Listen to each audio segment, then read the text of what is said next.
Hello guys. मैं अपने channel में आपका वेलकम करता हूँ। जो हॉरर स्टोरीज़ मैं आपको सुनाऊंगा वो ज़्यादातर लोगों ने हमें सेंड की हैं। इन स्टोरीज़ में इतना हॉरर है कि आपका जिस्म खौफ से कांप उठेगा। जिन लोगों का दिल छोटा है वो रात को ये स्टोरीज़ बिल्कुल ना सुने। जो स्टोरी मैं आपको सुनाने जा रहा हूँ ये सुनकर आपके रोंगटे खड़े हो जाएंगे और इसमें बहुत ज़्यादा खौफनाक बातें हैं। सो बिना किसी देर के स्टोरी शुरू करते हैं। हैंड फ्रीज लगा लीजिए, आंखें बंद कर लीजिए और लेट जाइए और इन्जॉय कीजिए। ये कहानी हुज़ैफ़ा ने जॉर्डन से हमें सेंड की है। चलिए हुज़ैफ़ा की ही ज़ुबानी ये कहानी सुनते हैं। मेरा नाम हुज़ैफ़ा है और मैं एक पेंट बनाने वाली कंपनी में काम करता हूँ और ये कंपनी उर्दन में है। जहाँ हमारी फैक्ट्री है वो सऊदीया के बॉर्डर के पास एक छोटा सा सिटी है और ये एक इंडस्ट्रियल सिटी है। यहाँ पर ज़्यादातर इंडस्ट्रीज़ लगी हुई हैं। ये बताता चलूँ कि ये इलाका एक पहाड़ी इलाका है और ये ठंडा इलाका है और कभी कभार यहाँ सर्दियों में बर्फ़बारी भी होती है। हम पूरा वीक काम करते हैं और वीकेंड पर सब दोस्त इकट्ठे हो जाते हैं एक रूम में, खाना वगैरह इकट्ठे खाते हैं। उसके बाद हम ताश या लूडो खेलते रहते हैं लेट नाइट तक। और ऐसे ही यहाँ पे हम वीकेंड एंजॉय करते हैं। यहाँ पे कोई इंजॉयमेंट का ज़्यादा सामान नहीं है। ये एक पहाड़ी इलाका तो है लेकिन हमने कभी भी यहाँ पहाड़ों में आउटिंग नहीं की थी। ये एक खुश्क पहाड़ी इलाका है और यहाँ पहाड़ों के करीब कोई कंस्ट्रक्शन नहीं हुई और ना ही कोई आबादी है। ज़्यादातर ये इलाके सुनसान ही पड़े हैं। खैर हम 5 दोस्तों ने मिलकर प्लान बनाया कि इस दफ़ा वीकेंड हम किसी पहाड़ी के पास जाके गुजारेंगे और बोन फायर करेंगे और ऐसे हमें कुदरती नज़ारा भी इंजॉय करने को मिल जाएगा। खैर इंतज़ार करते करते वीकेंड आ गया। हमने ईशा की नमाज़ पढ़ी। हमारे पास टोयोटा हाईलुक्स है, उसके पीछे डाला भी है।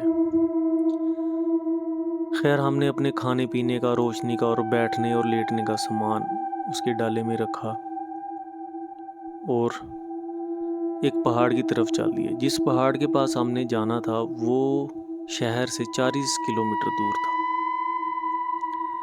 खैर तकरीबन 40-45 मिनट की ड्राइव के बाद हम उस पहाड़ के दामन में पहुंच गए। रात के तकरीबन 9:45 हो चुके थे। हमने गाड़ी से सामान उतारा, लाइट्स सेट की, चटाई और तकिए बिछाए और बैठ के गपशप लगानी शुरू कर दी। थोड़ी देर में हमें भूख लग गई। जो खाना हम घर से बना कर लाए थे वो खाया और फिर दोबारा गप्पे मारने लग गए। रात के तकरीबन 11:30 बज चुके थे। पहाड़ों से ठंडी ठंडी हवा आ रही थी जो जिस्म को और दिमाग को बहुत ज़्यादा सुकून दे रही थी और हम ये माहौल बहुत इंजॉय कर रहे थे। हमने ताश खेलना स्टार्ट कर दी। तकरीबन आधा घंटा ही गुजरा था कि किसी चीज़ के दौड़ने की आवाज़ सुनाई दी और ये आवाज़ अंधेरे में से आ रही थी। हमने सोचा कि कोई कुत्ता या बिल्ली वगैरह होगी। हमने नज़रअंदाज कर दिया और दोबारा ताश खेलने लग गए। इतने में दोबारा किसी जानवर के दौड़ने की आवाज़ सुनाई दी और अब ये आवाज़ बहुत करीब से आई थी। हमारे पास टॉर्च भी थी। हमने टॉर्च मारकर इधर उधर देखा, कोई चीज़ नज़र ना आई। देखते ही देखते यकदम एक अजीब सी मखलूक नमूदार हुई और उसने हमारे दोस्त अली पर अपने पंजों से अटैक कर दिया। अली की पीठ पर बहुत ज़्यादा गहरा ज़ख्म आ गया था और उससे खून निकलने लगा था। वो मखलूक इतनी तेज़ थी कि हम उसको सही तरह देख भी ना सके, लेकिन वो यकीनन कोई आम जानवर नहीं था। अब हमें मुसलसल अपने इर्द गिर्द दौड़ने की आवाज़ें आ रही थी। हम बहुत ज़्यादा डर गए थे। हमें समझ ही नहीं आ रहा था कि ये क्या हो रहा है। खैर हमने हौसला किया, अली को सबने मिलकर उठाया और गाड़ी में जाके बैठ गए। हम गाड़ी स्टार्ट करने लगे लेकिन गाड़ी अब स्टार्ट नहीं हो रही थी। हमने बहुत ज़्यादा ट्राई की लेकिन गाड़ी स्टार्ट ना हुई। हमारा सारा सामान भी बाहर पड़ा हुआ था, हमारी लाइट्स भी बाहर ही जल रही थी। देखते ही देखते वो मखलूक उस लाइट में आ गई। उसको देख के हमारे रोंगटे ही खड़े हो गए। हमने देखा ये गोरीले जैसी मखलूक है जिसका जिस्म सारा काले बेशुमार बालों से भरा हुआ है और उसके कोई भी जिस्म का हिस्सा वाज़ेह नहीं है।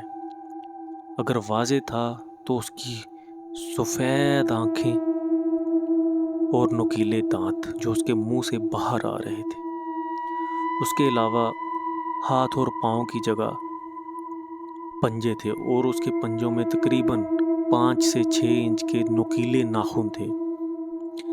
हम उसको देख के बहुत ज़्यादा डर रहे थे और अल्लाह से दुआ कर रहे थे कि या अल्लाह हमें इस मुश्किल वक्त से निकाल ले।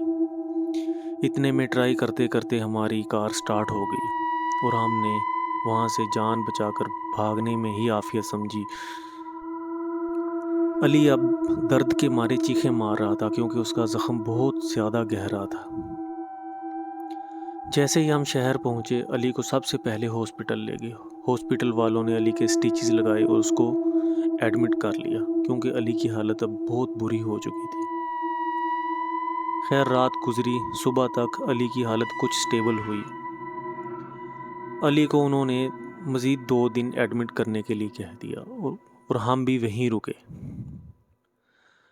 इन 2 दिनों में देखा कि अली अब बहुत डरने लग गया था और अजीब अजीब बातें करता था और सोया होया भी डर कर उठता था। खैर जैसे ही अली को हॉस्पिटल से डिस्चार्ज किया, हम अली को सीधा एक आमिल बाबा के पास ले गए। आमिल बाबा एक अरबी था और जॉर्डन का ही रहायशी था।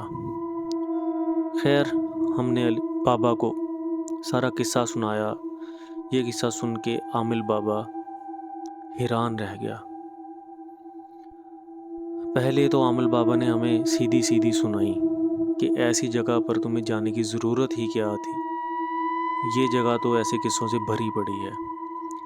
खैर फिर बाबा जी ने अली पर काफ़ी पढ़ पढ़ कर दम किए और हम सबको तवीज़ दिए और हमें कहा कि ये जो पहाड़ के जिन्नात हैं ये इतनी जल्दी पीछा नहीं छोड़ते और ये इसलिए तुम्हारे पीछे पड़े थे क्योंकि अली ने वहाँ पे पेशाब किया था और वो उन जिन्नात के रहने की जगह थी और जिन्नात की अगर रहने वाली जगह को गंदा किया जाए तो वो बहुत ज़्यादा गुस्से में आ जाते हैं और बहुत मुश्किल से पीछा छोड़ते हैं। खैर हमने सोचा अभी दम भी कर दिया है, हमें तवीज़ भी दे दी हैं, क्या होगा। हम घर चले गए लेकिन 1 से 2 माह हमारे साथ बहुत अजीब वाक़यात होते रहे। कोई चीज़ रखते थे वो गुम हो जाती थी और हमें लगता था खिड़की से बाहर से हमें कोई देख रहा होता था और हर टाइम बेचैनी। खैर 1 से 2 माह ये सारा मामला हुआ। हम फिर उस बाबा जी के पास गए। जैसे ही उस बाबा जी के पास गए तो उसने हमें देखकर कहा कि तुम लोग अभी तक यहाँ क्या कर रहे हो। तो हमने फिर से दोबारा किस्सा सुनाया तो बाबा जी ने कहा मैंने तुम्हें कहा था कि ये शहर छोड़ जाओ। खैर हमने फिर बैठे सब ने मशवरा किया और फ़ैसला कर लिया कि अब हर हालत में ये शहर छोड़ जाएंगे। हमने अपनी कंपनी वालों से बात की।